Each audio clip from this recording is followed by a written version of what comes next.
How will the US elections affect the war in Ukraine? Will there be peace talks this year, or is Putin, on the contrary, ready for even more escalation?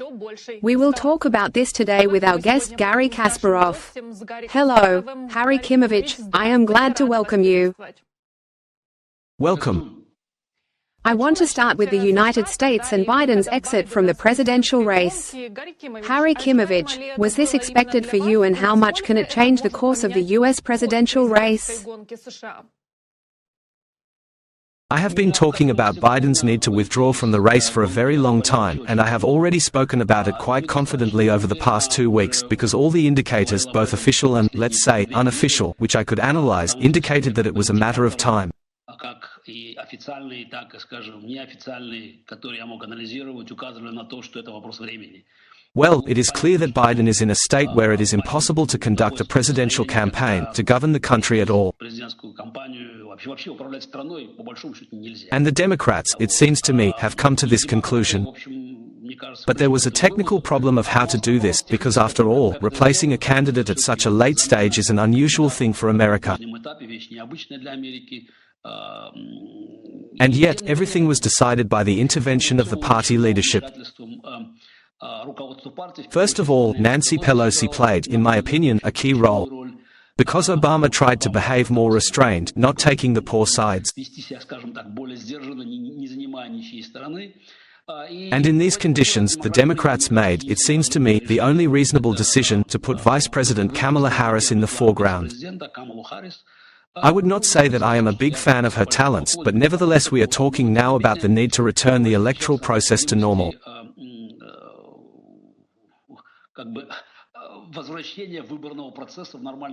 The elections are now beginning.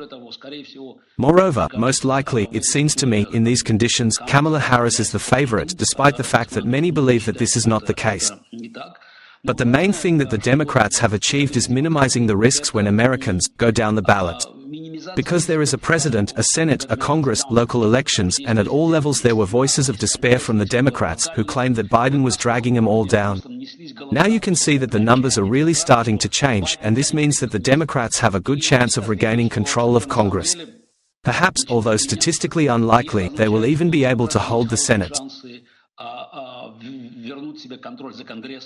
И, может быть, даже, что, конечно, статистически маловероятно, но тем не менее, может быть, даже удержать Сенат. Хотя, честно говоря, это статистически это очень маловероятно. But nevertheless, the overall political picture in America now looks more promising for the Democrats. Much depends, of course, on how Kamala Harris conducts the campaign. But, I say, the trend, the energy of the elections is now clearly beginning to work in its favor. The fact that in just 24 hours more than $80 million was raised, such small donations, just small donations,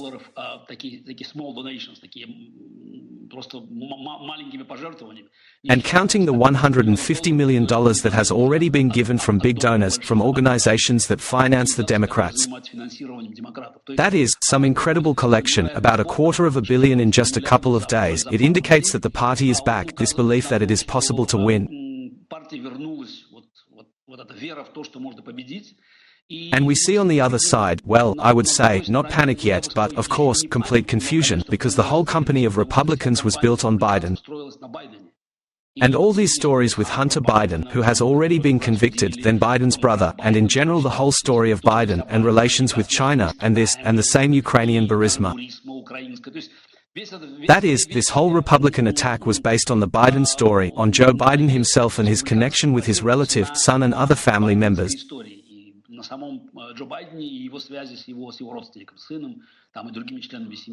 And now all this can be thrown down the drain. And it is clear that in these conditions, the idea of the Trump company that Biden is corrupt and incapable of governing, it begins to work literally like a boomerang. Because, well, Prosecutor Harris will talk about corruption, she was a prosecutor. And this, by the way, is the theme of the campaign. Prosecutor against criminal, what the Democrats will move. Well, besides, Harris is capable. In general, it is quite young by today's American standards. And, unlike Trump, she can complete a sentence without losing her mind or straying into abstract topics. Trump demonstrated this at the Republican convention during his inaugural address, when, instead of following a 30-minute script, he spoke for almost an hour and a half. This made a rather heavy impression on many, even his supporters. Говорил почти 1,5 часа, и, в общем, это произвело на многих, даже его сторонников, довольно тяжкое впечатление. Many Western media write not only that Kamala is a prosecutor against a criminal, but even now, it turns out, Trump is an old grandfather against whom all this can be said, and he can withdraw his candidacy or, possibly, change de Vance, because they also wrote that they expected that de Vance was young and promising.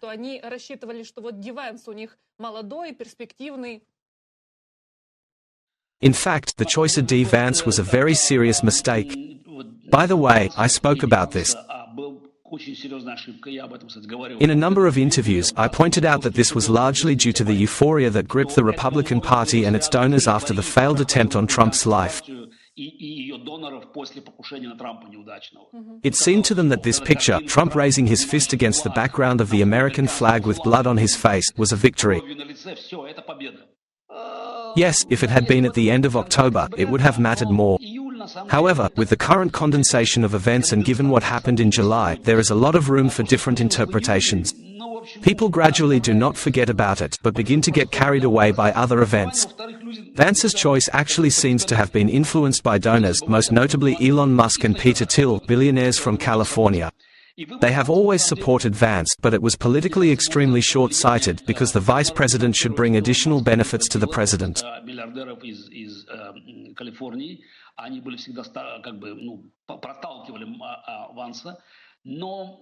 Это политически на самом деле было, скажем, крайне недальновидным, потому что вице-президент должен приносить дополнительные какие-то плюсы президенту. De Vance is a young copy of Trump. He's from Ohio, which Republicans are winning anyway. Moreover, he takes more radical views on a number of positions, let's say specifically on Ukraine and on abortion, important issues, than Trump. This deprives Trump of the opportunity to maneuver in these matters. That is, in those areas where it would be necessary to maneuver, Trump has already begun to play back on abortion issues, since the tightening of the ban on abortion hits the Republicans hard. And such a category as this woman from the suburbs, the so-called suburban woman, they are clearly now flowing to the Democrats, and Vance, who takes a super tough position, because the young Trump should be more energetic and aggressive than the old Trump. And he just plays by these rules. I don't think Vance has any principles, because we remember how 8 years ago he even called Trump Hitler. As if he changes, like a weather vane. But to date, his position on these issues has been recorded. Plus, the position about Ukraine is also extremely tough. In general, forget about Ukraine, forget about the whole world in general, deal with America. Again, this position is promising and relevant not even for the entire base, but for such ardent supporters of Trump. But in order to win the election, you need to get the support of the entire party, and there are supporters of Nikki Haley, traditional Republicans, Reaganists, who have a different view of the rest of America's role in the world. But in addition, there are also independents, and here Vance is not just a plus, but a big fat minus. This is abuse for Trump, so he will now have to look for some new non-standard moves. There can be no replacement, Congresses have passed, that's it, the topic has been played. This is Trump-Vance. But if Vance dreamed that he would debate with Kamala Harris, now someone else is waiting for Vance. And all the indicators, what I know, hear and see, point to what will be put against Trump, against him. It's almost certainly a white male, most likely a governor, well, let's say, that's an option. Shapiro, governor of Pennsylvania. A very likely choice. And this is a completely different story. I think Vance will look very bad in this debate. Well, let's say the other option is a senator from Arizona, Kelly, a former astronaut. also for Vance, it seems to me, an unsuccessful partner for debates. That is, the entire dynamics of the election has changed, and it is no coincidence that just this morning I read that Musk has won back his promise to give Trump $45 million every month. I think this is due to the fact that Musk's business, well, first of all, Tesla, of course, like SpaceX, is associated with government orders, with the benevolence of the government. If 2 weeks ago he was sure that Trump was literally one step away from the White House and the Oval Office, now he realized that the probability of this is, at best, 50-50. And, of course, he cannot categorically take one side in this issue, especially the one that is now declining, as a businessman. This indicates that the early euphoria among Trump supporters has now been replaced, at least for now, by discouragement.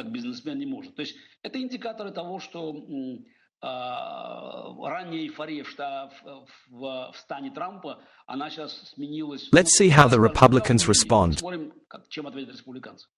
Harry Kimovich, do you think Putin expected Biden to leave the presidential race? After all, it is not for nothing that he said in an interview with Karen that Biden is much better for them if he is president. But they already see and know how Biden is acting, and that he is really not going for a big escalation. Of course, Biden suited them. However, I suspect that Trump is also fine with them. I believe that this replacement has caused a certain stir in the Kremlin because the entire configuration of American policy is changing. There is no reason to believe that Kamala Harris will behave like Margaret Thatcher, but nevertheless, it seems to me that changes in dynamics can lead to changes in American policy, including with regard to Ukraine.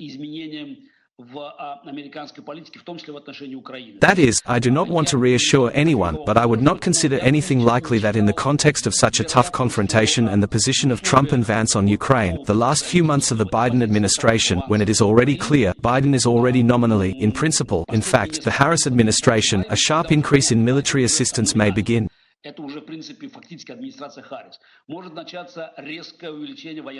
It may begin, I repeat, not necessarily, but it may begin. Moreover, I believe that Trump will start playing this game. While this is not a prediction, but rather an assumption, I believe it is highly likely that on the opening day of the Democratic Convention, August 19th, Trump will be in Kiev. He is a showman, and he definitely needs to do something meaningful, offer something bright. Moreover, Trump's plan, voiced by Boris Johnson, although many in Ukraine consider it unacceptable, indicates that Trump is clearly trying to win back his position.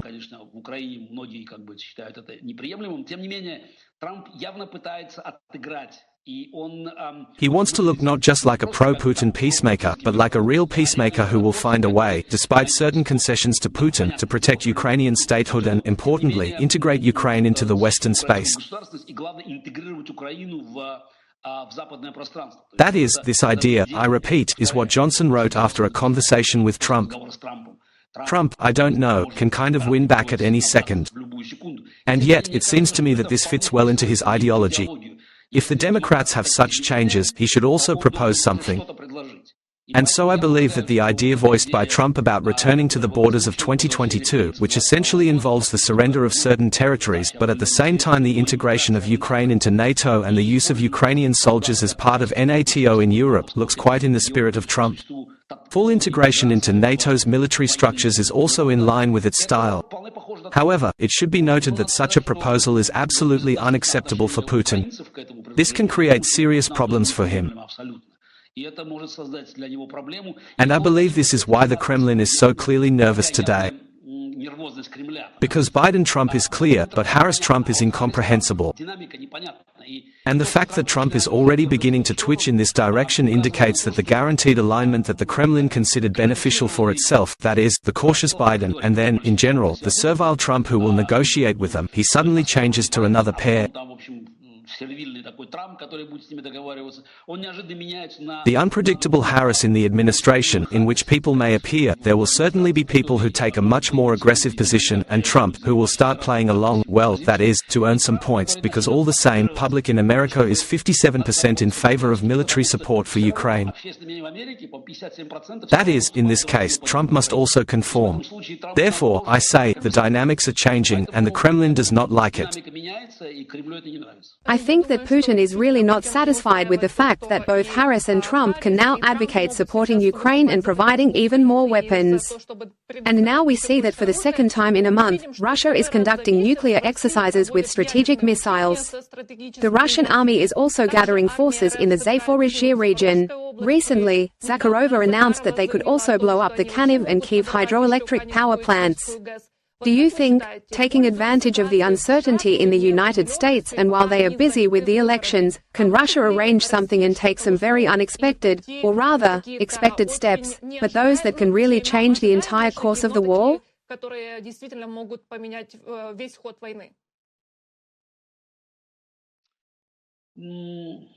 To be honest, this is unlikely. The chaotic situation in America, especially related to the current intershift in the White House, creates an unstable situation. Formally, Biden remains president, but we saw that he recently returned from COVID or something similar. In general, his condition may give the impression that he has little control or decision. And the situation that existed before his official withdrawal from the race, it was stopped by the fact that he was controlled by people who stood around him at night. This was his entourage. Their moods, such as those of Jake Sullivan and Billy Burns, who hold key positions in national security and the CIA, have always tended to take a cautious line on Russia. These people, who have traditionally advocated a cautious approach, are the initiators of a policy aimed at forcing Ukraine to start negotiations.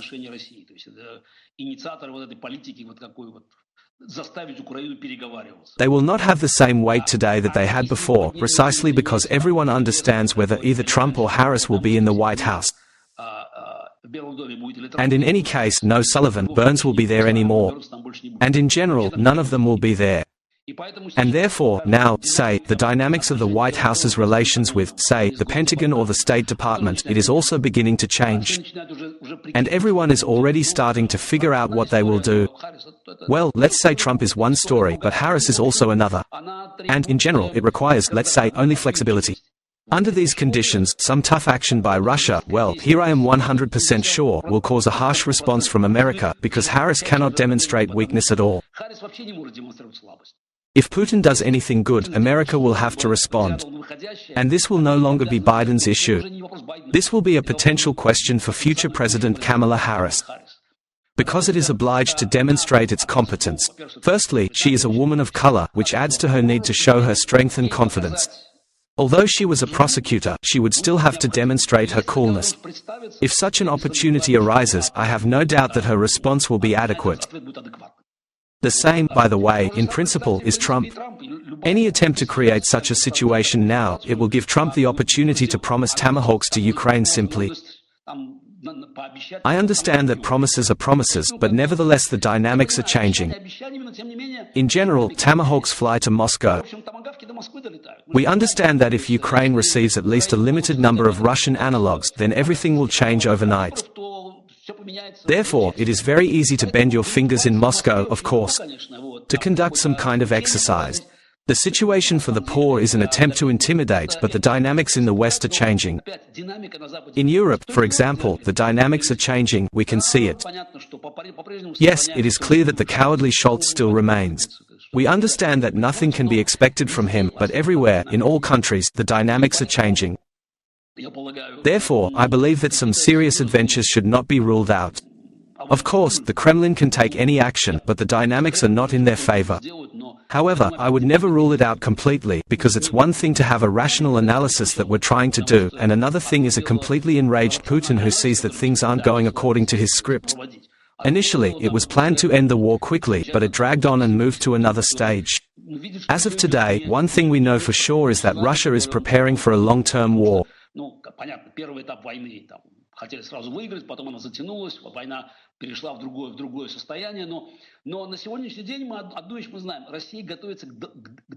It is very important to understand, and in the West, finally, the realization of this is coming. All Russian life, from the economy to culture, is being rebuilt for the war. The trials against directors and artists are a rational attempt to eliminate everything that is not related to military themes. The country should become a kind of military camp. This is a single algorithm for Putin's rule, aimed at a long-term war. Therefore, I think that it would be extremely unwise to risk an extremely harsh American response. Это единственный алгоритм правления Путина. Это долгосрочная война. Вот. Поэтому я думаю, I think that today Putin will not dare to take such steps, although, I repeat, anything can be expected from him. In any case, it is better to be prepared for anything. By the way, Lavrov recently said that Russia and the United States began unannounced contacts on the second track through expert channels. He noted that the Ukrainian issue was discussed, but, according to him, there was nothing significant at these meetings. Well, probably no one agrees to Putin's conditions. Garry Kasparov, do you think there really could have been such negotiations? Who can conduct them? Can Putin personally communicate with someone? No, Putin, of course, did not communicate with anyone, and the negotiations never stopped. This is the American line, and naturally there are certain people involved, such as experts like Sam Sharap and Richard Haas. I will not bore the viewers with a list of all the names, but these people are well known in the community and, in general, are in a certain mood. Ну, я не буду утруждать телезрителей набором имен. Это люди известные в сообществе, в общем-то, настроенные. I would not say that this is related to Putin. This is simply the galaxy of compromises that operates under the auspices of Burns and Sullivan. This is the line that prevails in the American administration. I think that the negotiations did not stop for a minute. They have been conducted constantly since Biden's appearance in office, even before the start of the full-scale invasion. This is an attempt to negotiate, to look for some compromises. And I think that the obvious delay, or rather sabotage, in the supply of weapons to Ukraine was due to the fact that the Biden administration was counting on the weakening of the Ukrainian front to force the Ukrainian leadership to negotiate. Развал украинского фронта заставит украинское руководство пойти на... That is, the goal was to end the war in some kind of negotiation process. Another thing is that it turns out to be a vicious circle. The deterioration of the situation at the front for Ukraine led to an increase in Putin's appetite, and America tried to find an option that would allow it to maintain a decent appearance. It is no coincidence that last November, a group of leading Republican congressmen wrote a letter to Biden, in which, among other things, they asked the main question, what is this war all about?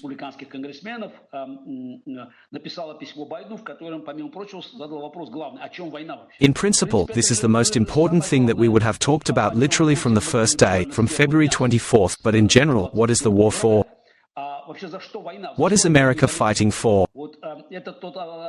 This is the question to which we have not received an answer, because it is a streamlined, rather meaningless formulation. We stand with Ukraine as long as it takes, that is, we will be with Ukraine as long as it takes. It does not include the components of a Ukrainian victory. Well, yes, we'll be as long as what? Until we conclude an agreement with Moscow, we can continue there. I have written and talked a lot about this. That is, America constantly sabotaged the formation of the main strategic line. War. The war must be played to win. Moreover, the war that Putin is waging against Ukraine is not just a struggle for territory or solving economic issues. This is a war of annihilation. It's not me who says this, it's Putin himself, and that's how Russian propaganda and concept reflects it. Ukrainian statehood does not exist for them. Moreover, every day they are becoming more and more stringent in their requirements.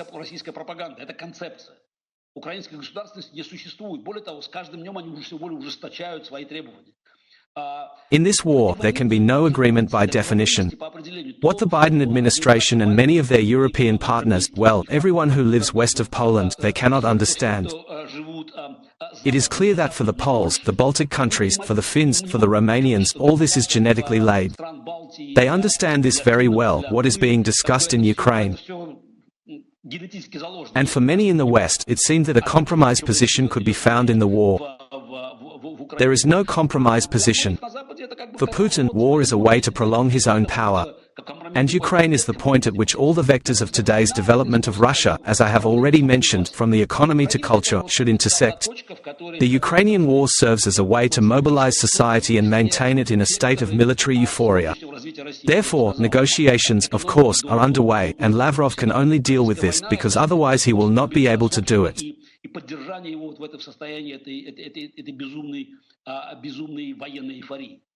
Negotiates. Let's not forget that the history of World War II shows that negotiations were conducted constantly, although many prefer to forget about it.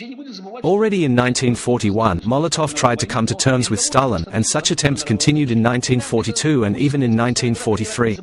Moreover, negotiations were conducted not only between the Allies and the Germans, but also between Stalin and German, as well as Japanese representatives. Everyone was trying to find ways to get out of the conflict or change its course. This is what the stories tell us about the fact that the Americans were looking for a separate peace, Stalin was looking for a separate peace. This was their manner of such behavior. That is why, in order to fix the Western position, on January 24, 1943, Roosevelt and Churchill adopted the Casablanca Declaration. It was a very important historical moment. Unconditional surrender. Germany, Italy, Japan. All three countries were still involved in the war. The war can only end with capitulation. There can be no negotiations. It was a recorded declaration. The American administration and NATO have not done anything similar. Moreover, we saw how Ukraine was actually pushed away from NATO. It was last year at the Vilnius summit, when everyone was waiting for at least some kind of invitation, even in an informal form. Instead, the Americans have made it clear that they are interested in some form of arrangement.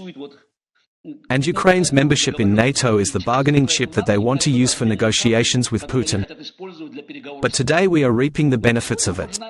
This is a tragedy that Ukraine is experiencing every day, the result of the very inconsistent, in my opinion, shameful policy of the Biden administration.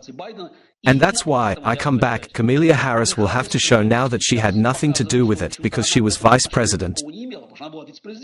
It is clear that in this case it was just,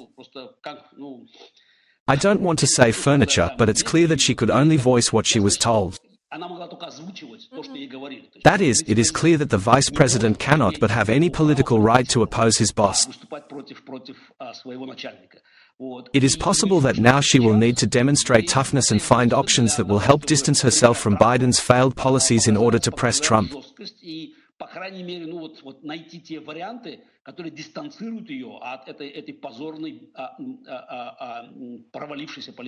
If we go back to Trump's statements that he is ready to end the war in 24 hours with any telephone conversation, then this could also be part of a strategic maneuver. President Zelensky commented on this statement and noted that the question remains open at what price the proposed end of the war will be achieved and who will pay this price. In your opinion, why is this question becoming relevant again in the United States? And is Trump's statement that he can end the war quickly really just a pre-election PR, or does he have specific plans to resolve the Ukrainian issue? Well, as I said, I wouldn't be surprised if you see him in Kiev on August 19th. It seems to me that the likelihood of such a visit, precisely during the Democratic Congress, in order to pull it away, is very likely. Yes, well, this is a typical Trump, again, he may not come. But I say that this is the idea, I have no doubt, it is already spinning in his head. I think he's thinking about different options here. His proposal is likely to be within the framework of what Boris Johnson wrote after meeting with Trump. Naturally, these are territorial concessions, but now, I think Trump will not be able to talk about the demarcation line today. Therefore, I was not surprised to see the words, return of the border of 2022, more precisely to the demarcation line on February 24th. Again, this option is absolutely unacceptable for Putin. I understand the reaction of President Zelensky, but it is clear that for Ukraine, maybe and should disagree, I do not understand how to decide for the Ukrainian leadership, how they will behave. But it is quite obvious that for Putin, any concession to the territorial today, as if to give up the occupied territories, it is unacceptable to politics, completely unacceptable. Moreover, the admission of a free Ukraine, the one that remains in NATO, this generally simply cancels all the goals of the war. Even Putin's propaganda will not be able to explain what happened. Therefore, I would not immediately reject Trump's plan here. It would be interesting to hear and see a different reaction in general because, I repeat, the dynamics will be such that both the Harris team and Trump will now offer Ukraine solutions that will clearly not suit Putin. As for Trump's advantage, here again we do not know all the nuances of his relationship with Putin and his intentions regarding possible agreements, whether it is a purchase and sale or something else. Well, it's still clear, he has this mercantile element. But he is completely frostbitten. We remember what happened when the Wagner mercenaries tried to seize a plant in Iraq and crossed a river that they were forbidden to cross. After 30 minutes, 200 people went into the camp dust and did not move anywhere else. It showed that there is a clear line of demarcation, and America has enough military power to reduce everything to rubble if that line is crossed.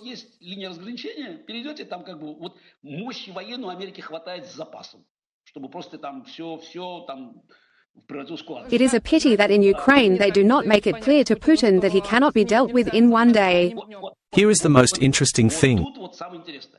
If Trump sets a line, it may not be very beneficial for Ukraine. But if Putin doesn't accept it, Trump is acting on principle. If a line is drawn, it will be a red line that cannot be crossed, otherwise there will be a response in the form of tomahawks. We cannot yet fully analyze all aspects, but the dynamics have really changed, and this is what is causing nervousness in the Kremlin.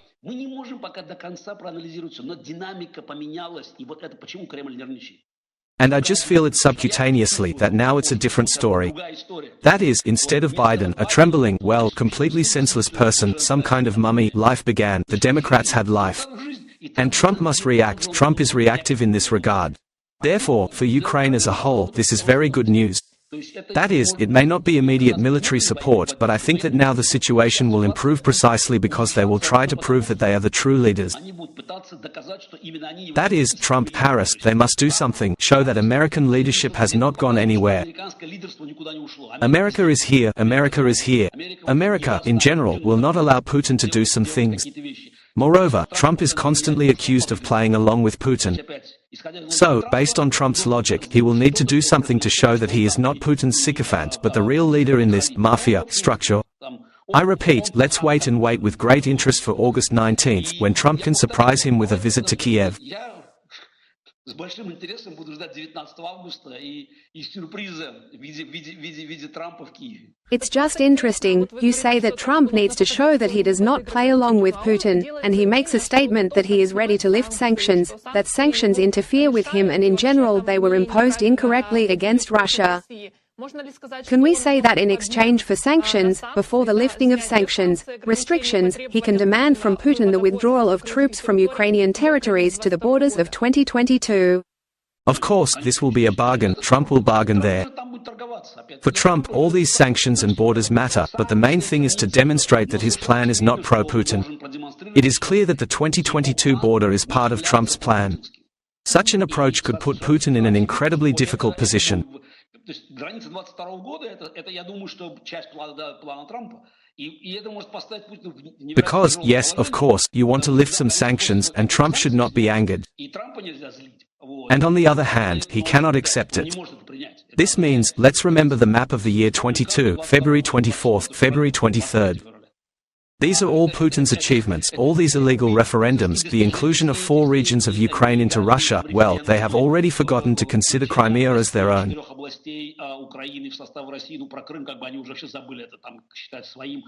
This is all really down the drain. We need to replay it. Putin, at least a month ago, believed that his demands would be accepted if all 4 regions were given to him in full. And suddenly it turns out that you can forget about it, there will be no 4 regions. That is, if there is a Trump peace, then it will most likely not be on the terms that Putin dreamed of.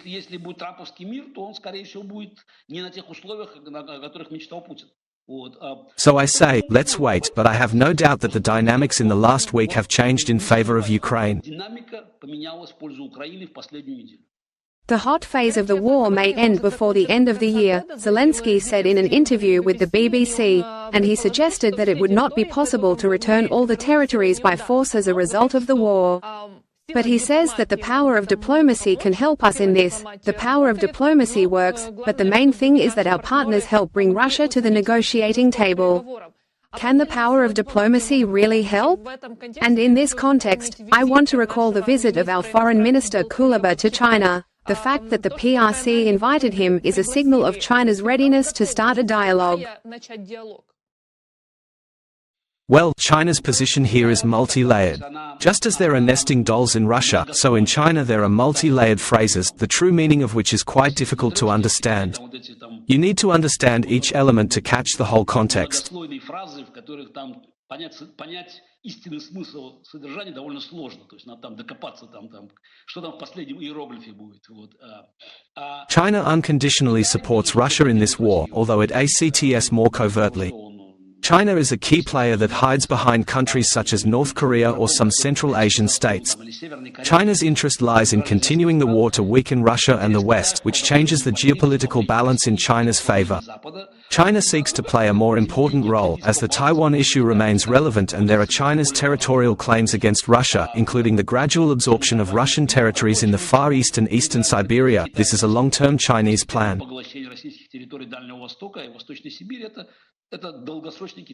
The invitation of Kuleba, the Minister of Strange Affairs of Ukraine, to Beijing, it seems to me, fits well into this concept.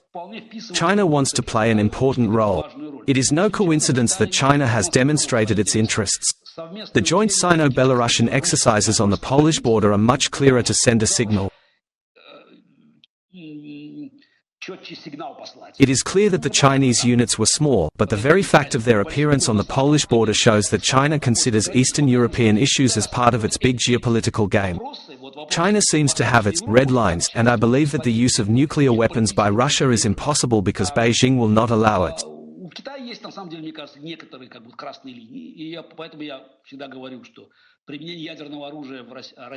They will give for one simple reason. Any attempt by Russia to use tactical nuclear weapons means the removal of the taboo around the world on their development. Of course, there is Iran there, which is doing this, but China does not care about Iran, which is far away. China worries South Korea and much more about Japan. It must be understood that after the very first use of nuclear weapons in Eastern Europe, how long will it take in Japan? 6 months or maybe less. I don't know how much it will take Japan to create its own nuclear weapons. South Korea will do the same. But South Korea is still small and China has some historical problems with Japan. I think that the emergence, or rather, the revival of the Imperial Japanese Navy with nuclear weapons is a nightmare for China because it will call into question the entire hegemony of China in the region. No Americans are needed there. The Japanese have their own history, and I think that they will not wait for anything. Therefore, China will not allow Putin to accept nuclear weapons. That is, China, again, is playing its own game. This game most likely now involves participating in peace negotiations and finding some kind of compromise. Therefore, I repeat, Trump's plan, which, well, as we know, was voiced by Boris Johnson, it may well become part of this global agreement. And here Putin will have to choose what to do, because... Will China agree to this plan? Again, China will agree on what is beneficial to it. China, in this case, sees Putin as one of its own. I repeat, China's plans also include the gradual transfer of Russian territories in the Far East to Eastern Siberia. This is such a strategic plan. No one has cancelled these claims. Moreover, on the Chinese internet, young people are increasingly claiming that Chinese lands were seized by Russia in the 19th century, which took advantage of China's weakness. This is indeed a historical fact, and such discussions underscore China's long-term territorial ambitions. Indeed, Russia has seized huge territories from China, about 1.5 million square kilometers, which is equivalent to almost 3 modern Ukraine. At that time, China was in a state of weakness, and its territories were divided between various countries, including America and Japan. In this process, Russia significantly increased its possessions. And all this from Lake Baikal to Vladivostok. In principle, there was once China. That is, in fact, China looks at all this from its historical bell tower. Only the Chinese have been thinking for centuries. Therefore, their plans may, say, differ greatly from Putin's. Putin is already giving them everything for next to nothing. Since they guarantee this, China can consider different options. But it should not be forgotten that, despite the antagonism between China and America, China is still more dependent on the United States than the United States is on China. Therefore, the Chinese will strive to play the game that will allow them to get the maximum benefit. If this includes agreements on, say, Trump's plan, then Putin may find it difficult to confront both Washington and Beijing at the same time. Beijing is acting for economic and political reasons, and Washington is acting because if Trump does set a red line, then, unlike Obama, crossing it could lead to an instant and decisive response. We have already talked about the fact that now Putin is rebuilding the entire economy, and in general, everything that is happening in their country for a long-term war is preparing the Russians as well. And indeed, propagandists have recently been saying that the war will come to every home so that everyone prepares and goes to war. But even here we see that there are statements in NATO countries that in 5 to 8 years the armed forces of the Russian Federation will be equipped with material and personnel, which will make it possible to attack NATO. Will 5 to 8 years really be enough for Putin, and how will he be able to lift all this and make equipment, and be ready for war with NATO, if now the Russians have problems at the front precisely because of the production of weapons? I still think that it is important to distinguish between propaganda elements and real economic and military threats. The West, and especially Western Europe, is now undergoing a process of industrial restructuring that no one had even thought about before. Запад перестраивается сейчас. Мы видим, Западная Европа, я уже говорю про Западную Европу, не вообще Европа, а именно Западная Европа, начинает... Who would have thought that instead of talking about green energy, we would have to discuss the production of shells? Imagine a discussion in the Bundestag 10 years ago, after Crimea, where the need to focus on the production of ammunition was discussed. A political career ends immediately. The public will just say, kick him in the neck, him and hers in the neck, because no one can think about it. Especially in Germany, in a country where the memory of what we did there has been preserved, the Germans are there. That is, we are now seeing a restructuring of public consciousness. In order to manifest such changes in the economy, it is necessary, of course, let's say, to scare people. I think that the real threat of a Russian attack on NATO can only arise in the event of a very successful conclusion of the war in Ukraine, the complete absorption of the country and the mobilization of Ukrainian men into the army. But this, we understand, is unrealistic today. So, Russia, with all the pace of today's rearmament, with the mobilization of the entire country, well, I repeat, it will be necessary to involve Moscow and St. Petersburg in these mobilization plans. Well, I don't know. Even the confrontation between Moscow and the Eastern NATO bloc today will end in disaster for Russia. If you think about it, even the potential today is military. And Russia, which is tied up in Ukraine, even imagine, hostilities have been frozen there for a while. NATO's Eastern Bloc, from Romania to the Black Sea and up to Poland, the Baltic states, Finland and Sweden, has a military capability that is already more than enough to discourage any Russian desire to engage in adventure. In this context, Hungary and Slovakia can be excluded from consideration. Вот военный потенциал этих стран, его уже более чем достаточно, чтобы отбить всякое желание. And this, I repeat, without the participation of the Americans, the Germans, only with the weapons that are available. We just need to understand that today the level of armament in these countries is sufficient not only to repel aggression, but in general simply to cross the border there. That is, the adventures will not end with the fact that Russian tanks will be in Tallinn in 3 days, but with the fact that Estonians will drink beer in St. Petersburg. This balance of power is already becoming evident today. In order for Western Europeans to understand the urgency of the situation, they need to be told about such threats. Because now we need to change the budget. In fact, we need to allocate money. We need 100 billion euros for the defense industry of the European Union. A new position of commissar is now being introduced there. I wish I could show it a little. New position of commissioner for defense industry. Not on the green economy, not on social issues. The defense industry is 100 billion euros, and this should be the general background. We need to get this money. It is necessary for the public to become aware of the existing threat and to understand the need for armament, the production of shells and the development of new missiles. This is a serious process, especially in democratic countries, where everything is arranged in this way. If this is not done, then pro-Putin, ultra-right and ultra-left forces will begin to win, which is also a real fact. Look at Germany, where there is a rise in the number of neo-Nazis funded by Putin, or France. The public must realize the threat they face. I believe that behind these statements there is a 90%, if not 99%, manipulation of public consciousness aimed at accepting fundamental changes in the industry. And what about actions? That the United States promised to deploy its Tomahawks in Germany? Well, quite obviously, of course. Well, this is a demonstration of solidarity. The Tomahawk, in general, will be better caliber. It can fly to Moscow, in general. And the Tomahawk will no longer be in Nevada, but in Germany. Again, this is an incredible shift in consciousness. I remember how in the 80s the Soviet Union mobilized public opinion in Europe, supporting all these left-wing radical organizations to prevent the deployment of American medium-range missiles, which Reagan planned to deploy in Europe. The USSR actively insisted on the zero option and created hysteria around this issue. Americans began to retreat, which eventually led to significant reductions in the US military presence after 1989. By 2013, before the annexation of Crimea and the start of the war in the Donbass, there was not a single American tank in Europe. At this time, European countries were engaged in reducing defense spending and competing to see who would cut it more. Attempts by American presidents to urge Europe to spend at least 2% of GDP on defense have been unsuccessful. Only a few countries, such as Estonia and Greece, complied with this requirement. Most other countries simply ignored these calls. The idea of returning American missiles to Europe is part of the process of restructuring public consciousness.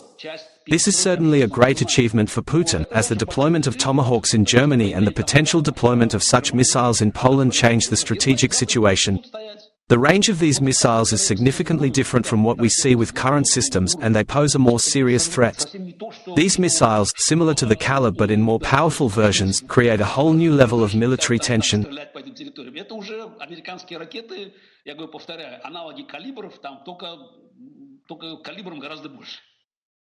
Harry Kimovich, thank you very much for the conversation, for finding time for our broadcast. I wish you a good day. And let me remind you that Garry Kasparov was in touch with us. You, friends, put your like, write comments, you can also leave your thoughts in our comments. Well, support this video, distribute it and also subscribe to our YouTube channels. Thank you all for your attention, I wish you good news, take care of yourself, see you.